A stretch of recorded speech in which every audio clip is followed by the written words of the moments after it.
चलिए दोस्तों, आज घटना चक्र के आज शुरुआत करते हैं रसायन विज्ञान से, क्योंकि ये बहुत ही महत्वपूर्ण चैप्टर है। परमाणु संरचना, उसी का आज घटना चक्र से उठाए हैं, उसका ऑब्जेक्टिव टाइप। सभी दोस्तों को नमस्कार। परमाणु नाभिक के अवयव क्या क्या होते हैं ये पूछ रहे हैं क्वेश्चन में, तो आप लोग को शायद पता ही होगा। प्रोटॉन और न्यूट्रॉन होता है। परमाणु पदार्थ का वह लघुत्तम भाग है जिसमें पदार्थ के सभी गुण विद्यमान रहते हैं। वह रासायनिक अभिक्रियाओं में भाग लेता है, परंतु स्वतंत्र अवस्था में नहीं रह सकता है। परमाणु के केंद्र में एक नाभिक होता है जिसमें प्रोटॉन तथा न्यूट्रॉन स्थित होते हैं। ठीक है।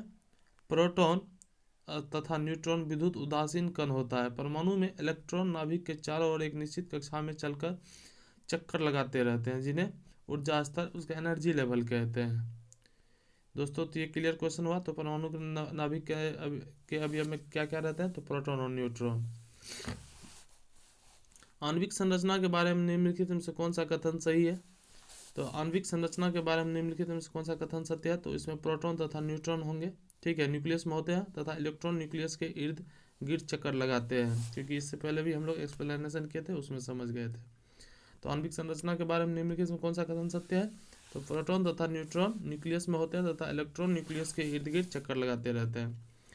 एक परमाणु के केंद्र का धनावेशित हिस्सा क्या कहलाता है? तो न्यूक्लियस कहलाएगा दोस्तों। ठीक है, या न्यूक्लियस। ये बीपीएससी का पूछा गया क्वेश्चन है। तो एक परमाणु के केंद्र का धनावेशित हिस्सा क्या कहलाता है? तो न्यूक्लियस कहलाता है।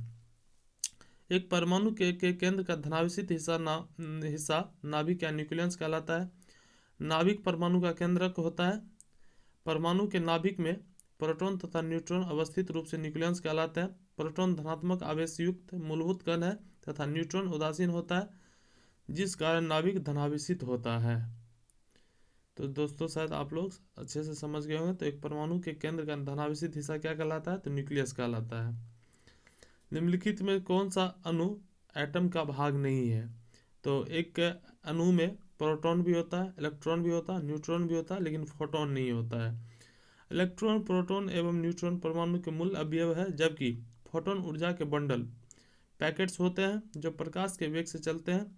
सभी प्रकार की विद्युत चुंबकीय किरणों की निर्माण नहीं इन्हीं मूल कणों से होता है। चलिए, 53वीं से लेकर 55वीं तक का बीपीएससी का पूछा हुआ क्वेश्चन है। एक ही प्रकार का परमाणु भिन्न निम्न में से किस में मिलता है? एक ही प्रकार के परमाणु निम्न में से किस में मिलता है? खनिज यौगिक, खनिज मिश्रण, प्राकृतिक तत्व, उपयुक्त में से कोई नहीं। तो एक ही प्रकार का परमाणु निम्न में से किससे मिलता है? तो प्राकृतिक तत्व से।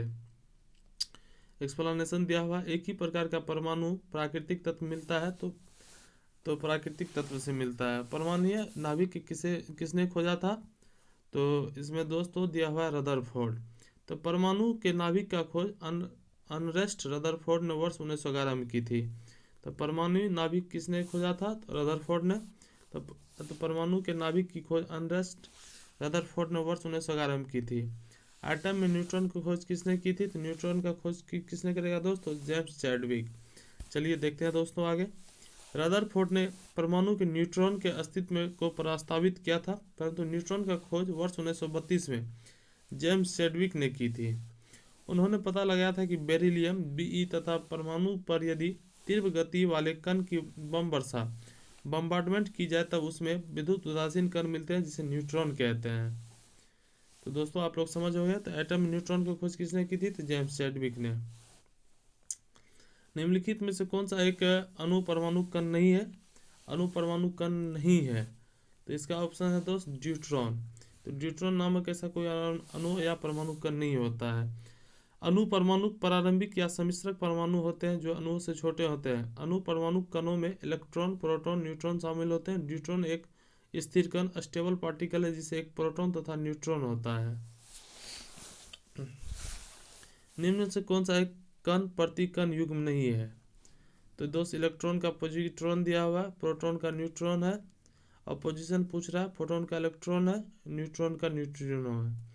तो अधिकतर कणों के अनुरूप उससे संबंध एक प्रति कण होता है, जिसका द्रव्यमान उस कण के द्रव्यमान के बराबर है, जबकि विद्युत आवेश उस कण के विपरीत होता है। उदाहरण के तौर पर इलेक्ट्रॉन का प्रति कण धन आवेशित एंटी इलेक्ट्रॉन या पॉजिट्रॉन होगा। पॉजिट्रॉन है तो इलेक्ट्रॉन का पोजीशन। चलिए दोस्तों ठीक है, आगे बढ़ते हैं। सूची 1 को सूची 2 से सम्मिलित कीजिए और सूची नीचे दिए गए कूटों का उपयोग कर सही उत्तर चुनिए। तो दोस्तों इसमें दिया हुआ विशिष्टता और कण, तो 0 मास तो शून्य द्रव्यमान किसका होगा, किसका होगा, तो शून्य द्रव्यमान तो पॉजिट्रॉन का। आंशिक आवेश किसमें होगा दोस्तों, तो न्यूट्रॉनों का। ठीक है, आंशिक आवेशों किसका होगा, न्यूट्रॉनों का। 1 का 2, 1 का 2 दिया हुआ है। आंशिक आवेश बी का 3 दिया हुआ है।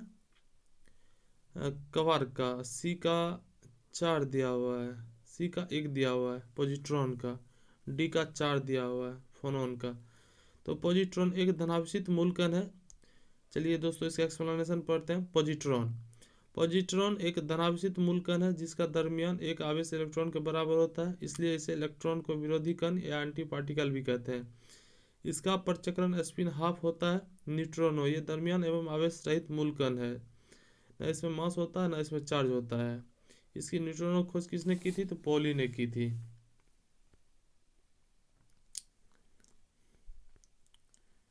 क्वार्क का पदार्थ का मूल कण है जिसमें अधिकांश पदार्थ बने हैं। क्वार्क मिलकर हेड्रॉन बनाते हैं। क्वार्क का आंशिक आवेश मूल कण हाफ 1/3 या +2/3 होता है। फोनॉन ध्वनि के लघुत्तम कण है। दृढ़ क्रिस्टल बीमा के कंपन से फोनॉन पाया जाता है। अल्फा कण के 2 धन आवेशित होते हैं। इसका द्रव्यमान लगभग किसके बराबर होंगे, तो दोस्तों इसमें दिया 2 प्रोटॉनों के, हीलियम के 1 परमाणु के नाभिक के, 2 पॉजिट्रॉन और 2 न्यूट्रॉनों के दरमियान के योग, 2 पॉजिट्रॉनों के, क्योंकि प्रत्येक पॉजिट्रॉन में केवल 1 धन आवेश होता है। अल्फा कण हीलियम नाभिक के समान 2 प्रोटॉन तथा 2 न्यूट्रॉन से मिलकर बने होते हैं। द्वि आवेश मुक्त हीलियम आयन होते हैं। इनका दरमियान हीलियम नाभिक के दरमियान के बराबर होता है। इनकी मात्रा हाइड्रोजन परमाणु की मात्रा की 4 गुनी होती है। तो इसका आंसर दोस्तों क्या हो जाएगा, हीलियम के 1 परमाणु के नाभिक के बराबर। हीलियम के नाभिक में होता है तो प्रोटॉन तथा न्यूट्रॉन होता है। दोस्तों पहले भी हम लोग डिस्कस कर चुके हैं।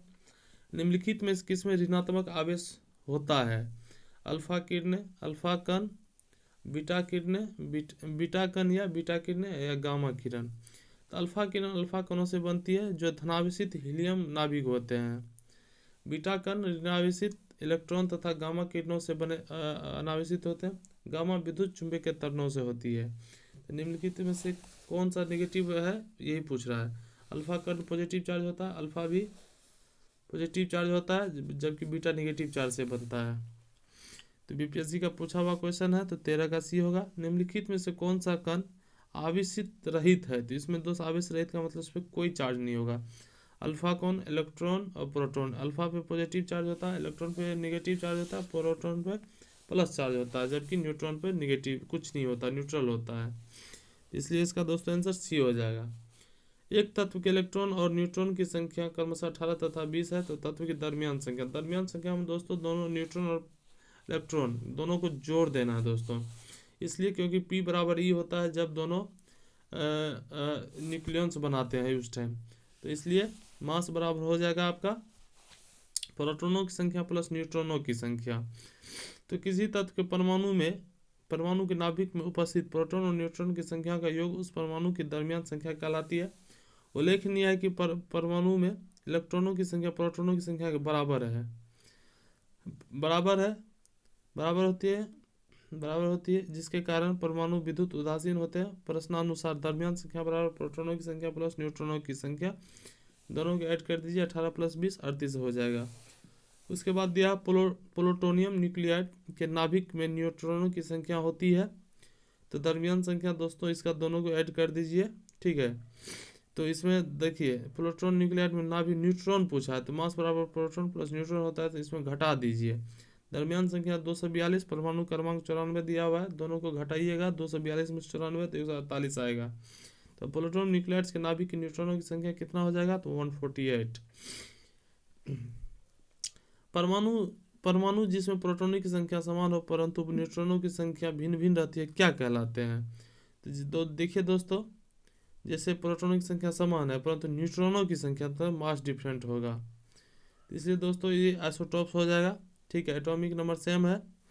एक ही तत्व के परमाणु जिसके परमाणु संख्या समान है किंतु दरमियान संख्या भिन्न भिन्न होती है, जैसे हाइड्रोजन का H1 H2 H3 है, उसका जो है ना एटॉमिक नंबर सबका सेम है और मास नंबर सभी का डिफरेंट है, इसलिए इसको आइसोटॉप्स कहलाते हैं। किसी तत्व के विभिन्न समस्थानिक की परमाणु संख्या समान होते हैं का कारण है कि उनके नाभिक में प्रोटॉनों की संख्या समान होती है परंतु उसमें न्यूट्रॉनों की संख्या भिन्न भिन्न होती है, जिसके कारण उसकी दरमियान संख्या भिन्न भिन्न होती है। रासायनिक असमस्थानिक होते हैं किसी एक तत्व के परमाणु जिनका परमाणु भार समान नहीं, डिफरेंट होना चाहिए, परमाणु भार भिन्न परंतु क्रमांक संख्या समान होता है। तो आंसर बी सही है दोस्तों। किसी परमाणु नाभिक का आइसोटॉप्स वह नाभिक है जिसमें न्यूट्रॉनों की संख्या वही होती है परंतु प्रोटॉनों की संख्या भिन्न होती है। गलत है दोस्तों, प्रोटॉनों की संख्या वही होती है परंतु न्यूट्रॉनों की संख्या भिन्न हो जाती है, ये बात सही है दोस्तों।